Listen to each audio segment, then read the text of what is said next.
പ്രധാനമായും വിദേശത്ത് MBBS പഠിക്കാൻ ആഗ്രഹിക്കുന്ന വിദ്യാർത്ഥികൾ പൊതുവെ വരുത്താറുള്ള ചില അബദ്ധങ്ങളുണ്ട്. ഒന്ന്, WDOMSൻ്റെ വെബ്സൈറ്റിൽ സ്പോൺസർഷിപ്പ് നോട്ടിലില്ലാത്ത യൂണിവേഴ്സിറ്റികൾ സെലക്ട് ചെയ്യുന്നു എന്നുള്ളതാണ്. സ്പോൺസർഷിപ്പ് നോട്ടിലില്ലെങ്കിൽ നിങ്ങൾക്ക് മറ്റൊരു രാജ്യത്ത് പോയിട്ട് ഡോക്ടറായി വർക്ക് ചെയ്യാനുള്ള സാധ്യത ഒട്ടുമില്ല.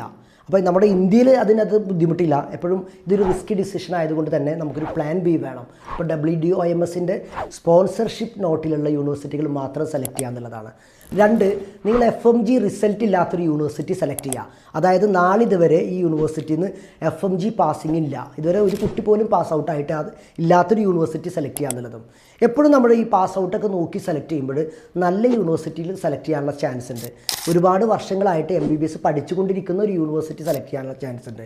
അപ്പോൾ നിർബന്ധമായിട്ടും FMG പാസ് ഔട്ടായിട്ടുള്ള യൂണിവേഴ്സിറ്റി തിരഞ്ഞെടുക്കുക എന്നുള്ളത് ഒരു ബുദ്ധിപരമായിട്ടുള്ള ഒരു ഡിസിഷൻ തന്നെയാണ്. വിദേശ മെഡിക്കൽ പഠനവുമായി ബന്ധപ്പെട്ട മറ്റൊരു വീഡിയോയിൽ നമുക്ക് കാണാം.